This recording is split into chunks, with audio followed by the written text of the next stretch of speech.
presidente. Eu queria começar agradecendo o convite da PROPUC, dos promotores desse evento, para estar aqui nessa mesa, e numa semana tão importante quanto essa, que evoca a Comuna de Paris, nos seus 140 anos de eclosão. Eu queria começar fazendo dois comentários. Esta semana toda vai ser dedicada à Comuna e certamente nenhum dos intervenientes, nenhum daqueles que comparecerem aqui poderão dar conta da sua riqueza, do seu significado. Cada um de nós, de alguma maneira, vai ter que se restringir. A mim me tocou falar a propósito da Comuna de um dos maiores pés de briga do século XX, a ditadura do proletariado. O primeiro comentário que eu queria fazer é que, ô palavrinha miserável essa, né? Ditadura. Ninguém quer isso. Eu também não quero. Mas para a gente entender claramente o que Marx, boa parte da tradição marxista, desenvolveram, é preciso levar em conta o que Marx entendia por ditadura. Ditadura para Marx era a primazia de uma classe no controle do Estado. É só isso que era ditadura para Marx. Ditadura para Marx não trazia imediatamente a cena excepcionalidade ou arbítrio. Se Marx vivesse hoje no Brasil, ele diria que nós vivemos sob uma ditadura burguesa. Então é preciso, logo à partida, limpar o terreno. Para Marx, ditadura não era necessariamente o arbítrio ou a excepcionalidade. Ao referir-se à ditadura burguesa, ele fazia referência ao caráter de classe burguês do Estado. Ao fazer referência à ditadura do proletariado, que nós vamos ver isso adiante, ele fazia referência a um tipo de Estado novo que tinha no seu controle a massa dos trabalhadores. Então é para começar limpando o fantasma da ditadura. Para Marx, o regime que teve vigência no Brasil entre 1964 e 84, o regime ditatorial implantado em abril de 64, era uma forma da ditadura burguesa. O que nós temos hoje é outra forma da ditadura burguesa. O que não quer dizer que elas sejam iguais, hein, por favor. Mas o caráter de classe é o mesmo. Essa era a primeira observação prévia que eu queria fazer, para a gente poder se entender quanto à ideia de ditadura do proletariado. A segunda observação é que o objeto desse evento, já foi dito aqui, certamente será dito ao longo desta semana, e certamente foi dito nas conversas, palestras da manhã, é que esse evento foi um evento de magnitude histórica universal. Ele não é uma coisa qualquer. Ele marca a história da humanidade e, fundamentalmente, a história dos 2 últimos séculos. E, no entanto, ele durou 72 dias. Olha que coisa fantástica. A experiência da Comuna não transcendeu 72 dias. E ela não é compreensível, assim como os textos de Marx e de Engels sobre a Comuna não são compreensíveis se nós não levarmos em conta a conjuntura interna da Alemanha, que se unificava sob Bismarck, e a conjuntura interna da podridão do regime de Napoleão III. Então essas são referências históricas, que eu evidentemente não vou poder esgotar, mas chamaria a atenção de vocês que a própria compreensão dos escritos de Marx tem que considerar a conjuntura, insisto, interna da França e da Alemanha da época e os impactos da Guerra Franco-Prussiana. Pensei que fosse só 5 minutos, ainda tenho 15. Isto posto, vamos adiante, tentarei ser conciso e claro nesses 15 minutos, mas certamente depois conversaremos todos. A expressão ditadura do proletariado não é de Marx, não é de Engels. Ela é de um velho revolucionário francês, Auguste Blanqui. E era um homem que vinha das conspirações de 1830. Revolucionário que trazia consigo toda a carga da experiência das sociedades conspirativas que começam a surgir na França no finalzinho do século XVIII. A mais importante delas derivou na chamada Conjuração dos Iguais, de Grac-Babeuf. Blanqui é um herdeiro dessa tradição. Ele foi o primeiro a utilizar essa expressão. É curioso que essa expressão não comparece no manifesto do Partido Comunista. O texto que Marx e Engels redigiram entre dezembro de 47 e janeiro de 48, por encargo da Liga dos Comunistas, não fala, não usa a expressão ditadura do proletariado. O que diz o manifesto sobre o projeto dos comunistas? Diz textualmente o seguinte, na seção 2. O objetivo imediato dos comunistas é o mesmo de todos os demais partidos proletários. Constituição do proletariado em classe, derrubada do domínio da burguesia, conquista do poder político pelo proletariado. E mais adiante,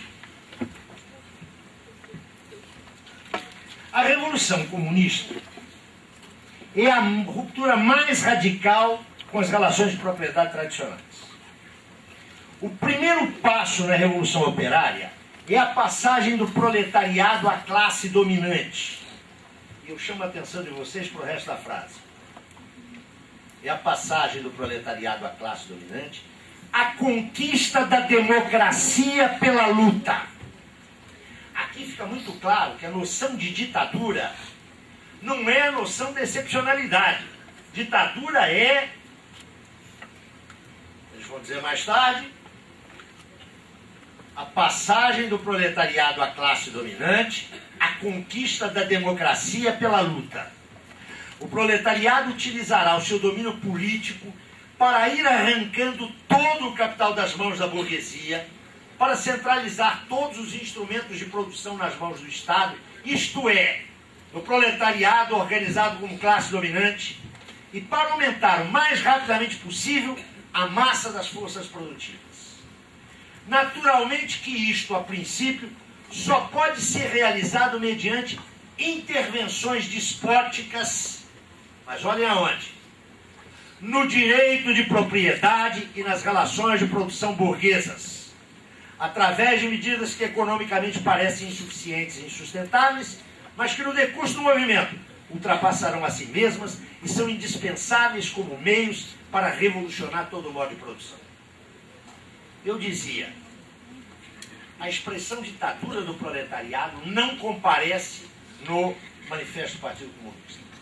Mas o que Marx e Engels vão mais adiante chamar de ditadura do proletariado é exatamente isso que eu acabei de ler. É tanto um regime quanto uma forma de governo. Quando é que Marx usa pela primeira vez essa expressão? Quando, em 1850, ele faz um balanço do processo da Revolução de 1848, quando ele escreve um texto bastante conhecido, As Lutas de Classe na França, 1848-1850. Nesse texto, ele entende, ele não fala apenas ditadura do proletariado, ele fala ditadura de classe do proletariado, ele o entende como um momento intermédio e necessário para a abolição das classes sociais. Quando é que ele vai voltar a falar em ditadura do proletariado? Num documento que eu penso ser da maior importância, uma carta que ele escreve a Weidemeier em 5 de março de 52, onde ele diz o seguinte, olha, eu não descobri as lutas de classe, não sou o inventor dessas categorias teóricas. A mim me coube apenas universalizar a ideia de luta de classes e, isso é o mais importante, entender que a luta de classes agora leva necessariamente à ditadura do proletariado. E aí que a expressão aparece. Nos textos de 48 e 50 ele fala em ditadura de classe do proletariado. Em 52 ele vai falar em ditadura do proletariado. Ressignificando, quero insistir aqui claramente, o que isto significava nas mãos de Blanqui. Porque o pressuposto da política de Blanqui era uma ação política clandestina. Ele vinha da tradição conspiratória. Ora, Marx e Engels só se dispõem a aderir a uma organização proletária quando ela abandona a perspectiva conspiratória, a Liga dos Comunistas. Depois, Marx vai tematizar a questão da ditadura do proletariado em dois momentos. O primeiro, e eu diria o mais importante, é aquele no qual ele está refletindo sobre a Comuna de Paris. São os textos que ele redige em nome do Conselho Geral da Associação Internacional dos Trabalhadores, em defesa dos comunar, em defesa da comuna. É aí que ele tematiza, eu diria de maneira mais profunda, a questão da ditadura do proletariado. Não é por acaso que, reeditando esse texto, em 1891, já depois da morte de Marx, 8 anos depois da morte de Marx, Engels diz: vocês querem saber o que é a ditadura do proletariado? Olhem a Comuna de Paris. Posteriormente, Marx, na sua crítica ao programa de Gotha, de 1875, também vai voltar a tematizar o período de transição entre a derrocada da ordem burguesa e a constituição de uma sociedade sem classes, onde haverá um Estado que não é o Estado burguês, que é um Estado que tem como seu pressuposto o desenvolvimento das condições da sua própria extinção, e que ele vai chamar de primeira fase do comunismo. E que claramente é aquilo que ele já antecipava com Engels, lá em 1847-48, no Manifesto do Partido Comunista. Por que é importante dizer isso? Porque da Comuna de Paris até o final do século XIX, a noção de ditadura do proletariado não foi objeto de discussão. Ainda que Marx não tenha sido suficientemente extensivo sobre esse tema. Mas o que Marx entendia por ditadura do proletariado? Em primeiro lugar, a conquista da democracia pela luta. A ditadura do proletariado é, antes de tudo, não apenas democrática, ela é radicalmente democrática. O que ela consistia para Marx? Eu diria que ela consiste, e essa é uma interpretação sujeita à polêmica, naturalmente. Primeiro, num regime. Trata-se de um regime político que tem um caráter claramente transicional. Mas ela é mais do que um regime político. Ela é uma forma de governo. Como é que a gente pode perceber isso? Quem lê o material que Marx produziu na defesa da comuna tem como inequívocas 4 características da comuna. E o que é importante observar é que ele não extrai isso da sua cabeça. Ele extrai da análise que ele faz da comuna. Portanto, não é um modelo que sai da cabeça de um teórico. É um teórico que, analisando a experiência da comuna, no calor da hora, extrai dessa experiência aqueles traços que a ele parecem transcender os limites dessa experiência que, sabemos, não durou mais que 72 dias. A esses traços, Marx atribui validez universal. Penso, portanto, que ao tomar esses traços, nós estamos tomando a concepção que Marx tinha de ditadura do proletariado. Ela é, antes de tudo, o que ele textualmente chamava de o povo em armas. O que significa isso? A dissolução do exército profissional. Significa o exército popular. São os trabalhadores armados. E por que Marx está olhando isso e pensando isso? Porque ele entende que aí estarão os meios materiais do poder. Trata-se de transferir para os trabalhadores os meios materiais do poder. Esse é o primeiro traço. Segundo traço, que remete, eu diria, à forma de governo. A comuna não é uma instância parlamentar.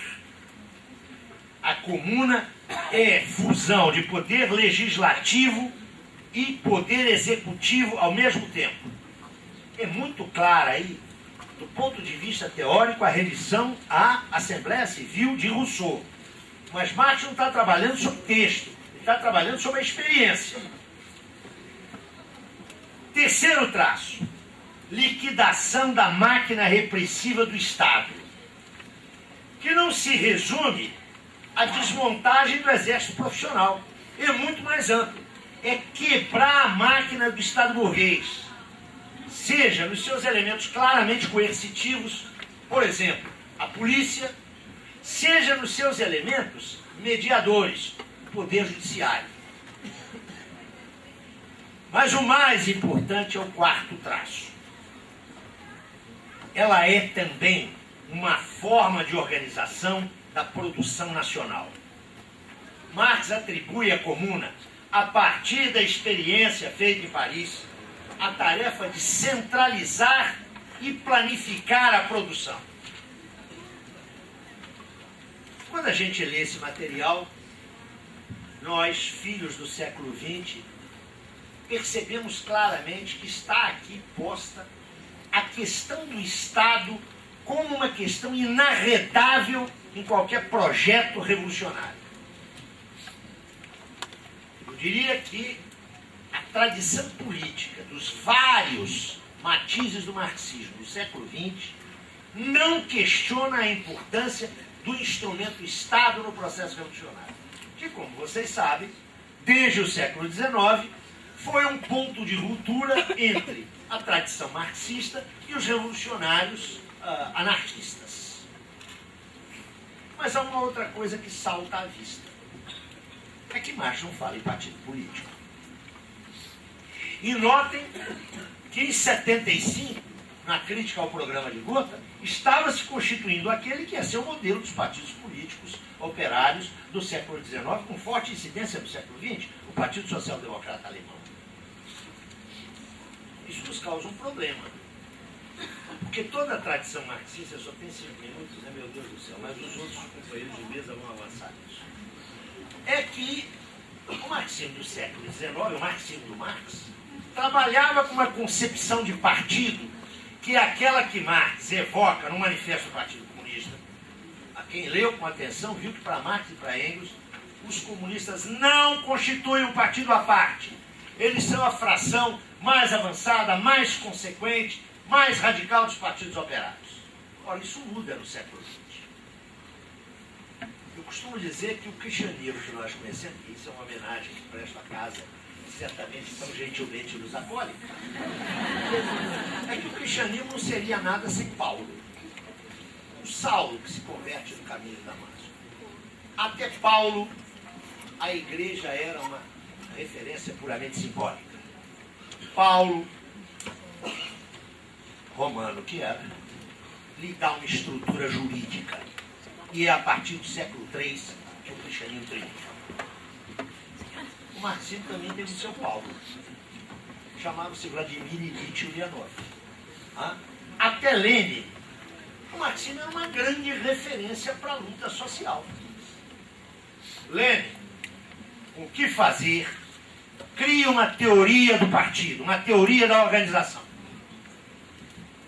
Não creio que seja esse o lugar, ou o espaço, ou o tempo para discutirmos se essa teoria é legitimamente derivada de Marx ou não. Há polêmicas quanto a isso.